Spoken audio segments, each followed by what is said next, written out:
পেশাদারী ও দেশপ্রেমে উদ্বুদ্ধ হয়ে আরও শক্তিশালী সামরিক বাহিনী গঠনে সশস্ত্র বাহিনীর নিয়োগ প্রক্রিয়ায় ডিসিদের সহযোগিতা চাওয়া হয়েছে।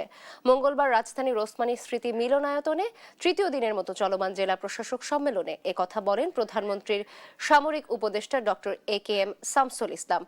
বিগত নির্বাচনে জেলা প্রশাসকরা সেনাবাহিনীর ভূমিকায় সন্তোষ প্রকাশ করেছেন বলেও জানান তিনি।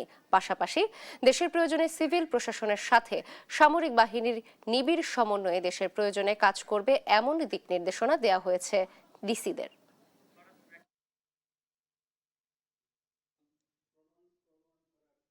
যে দায়বদ্ধতার অবস্থান থেকে সশস্ত্র বাহিনীকে জনগণমুখী বাহিনীতে পরিণত করার জন্য জেলা প্রশাসকদের যে অবস্থান থাকার কথা সেই দিক নির্দেশনা আমি তাদেরকে দিয়েছি।